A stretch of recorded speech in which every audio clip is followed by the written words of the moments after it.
Elle remplace le cheval en toute saison. L'automobile est un incontournable au Québec. Les performances n'ont absolument rien à voir avec ce qu'elles étaient au 19e siècle. Aujourd'hui, à Manuel d'Histoire, on va parler des premiers conducteurs québécois. Le premier véhicule automobile connu remonte à 1769. C'est l'œuvre de Nicolas-Joseph Cugnot, un ingénieur militaire français. Il conçoit une sorte de véhicule à vapeur pour transporter des charges d'artillerie. Après, plusieurs prototypes et inventions verront le jour durant la première moitié du 19e siècle, dont la voiture de Carl Benz à 3 et 4 roues, équipée d'un moteur à combustion interne. Aux États-Unis également, de nombreux véhicules sont créés et ça va inspirer des Québécois dès 1860, dont un certain bijoutier de Stansted et un mécanicien de Sherbrooke. Au Québec, le premier véhicule serait l'œuvre de Henry Seth Taylor, un bijoutier de Stansted. Il se serait inspiré de modèles américains.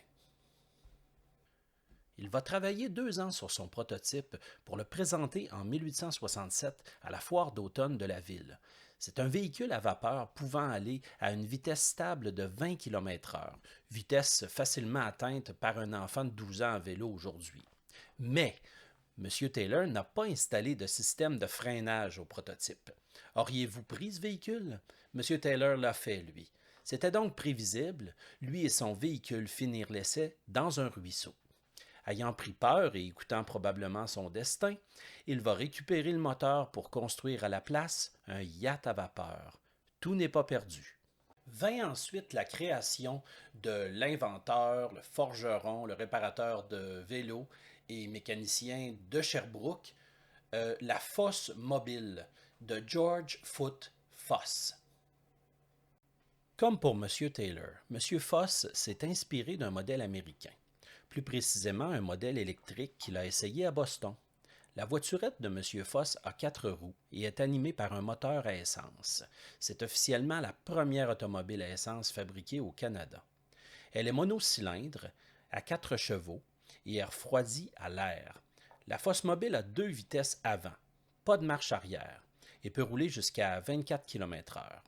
Il n'y a pas de frein, seulement une plaque d'embrayage métal sur métal au centre des pignons. George Foss conduit son automobile à travers Sherbrooke au printemps 1897. Malgré l'intérêt engendré, M. Foss ne la commercialisera jamais. En 1900, il va même refuser une possibilité d'investissement avec Henry Ford. Il va vendre sa fosse mobile originale en 1902 pour la somme modique de 75 $. Environ, on pourrait estimer ça à peu près à 13 000 $. Il va plutôt préférer travailler dans la vente automobile à Montréal. Il va devenir par la suite un contributeur très important dans la fabrication d'objets usinés qui seront utilisés pendant la Première Guerre mondiale. Les véhicules conçus par Taylor et Foss étaient avant tout des prototypes, donc ce n'était pas conçu pour monsieur et madame tout le monde. C'est plutôt Henri Aymon Casgrain qui va être considéré comme le premier automobiliste du Québec. C'était un résident de la ville de Québec.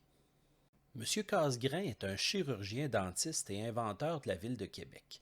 D'abord adepte du cyclisme, il est intéressé par l'automobile à l'occasion d'un voyage, vous vous en douterez probablement, aux États-Unis. Il décide donc de commander un véhicule. Pour ce faire, il va se tourner vers un modèle français. En 1897, il reçoit son automobile de France. C'est une Léon Bollé, un modèle à essence qui possède 3 roues. Elle offre 2 places en tandem avec laquelle lui et son épouse se sont déplacés dans la ville de Québec. Il effectue sa première sortie avec le véhicule sur le chemin Sainte-Foy. Le véhicule excite la curiosité publique. La voiture fonctionne avec un moteur à gasoline et possédait 3 vitesses, 8, 14 et 29 km/h. Jamais une telle vitesse n'avait été atteinte à cet endroit. Le trot du cheval, correspondant à 8 km/h, 29 km/h, c'était du délire. Fait intéressant, le véhicule va tomber en panne lorsqu'il va tenter de monter la rue d'Auteuil, ce qui fera dire à certains qu'il y a trop de côtes à Québec pour ce type de véhicule, et ça ne remplacera jamais le cheval. Le véhicule de fabrication française n'est pas adapté au climat hivernal du Québec. M. Casgrain, habile inventeur, va en profiter pour modifier la voiture. Au cours de l'hiver 1897-98, il remplace les deux roues avant par des skis. Il remplace aussi le pneu de la roue arrière par une pièce de bois couverte de pointes coniques en métal. Il en crée donc un modèle unique expressément adapté à l'hiver canadien. Il va l'utiliser pour aller voir des patients à domicile. M. Casgrain s'est rendu aussi loin qu'à Fraserville, Rivière-du-Loup aujourd'hui, et même aux États-Unis avec ce véhicule. Au printemps 1898, deux hommes vont faire rouler leur véhicule nouvellement acquis et de fabrication américaine dans les rues boueuses de Montréal. Il s'agit de M. Rivard et de M. Guillet. Puis en novembre 1899, il y a l'événement créé par Uccle-Henri d'Endurant. Il est souvent considéré comme le premier conducteur d'automobile de Montréal. Dans les faits, il serait plutôt le troisième, mais il en a fait tout un événement médiatique et il va éclipser Rivard et Guillet. D'Endurant est un bourgeois francophone. C'était le directeur du vélodrome Queen's Park de Verdun et un courtier immobilier. C'est un avant-gardiste dans ses passions. D'Endurant va se rendre carrément au Massachusetts à l'usine de la New England Motor Carriage Company pour commander une Waltham à moteur à vapeur. Il aurait payé 750 US, une somme considérable, alors que le salaire annuel moyen d'un Québécois gravitait entre 250 et 275 D'Endurant aime attirer l'attention et il va médiatiser sa sortie avec son véhicule.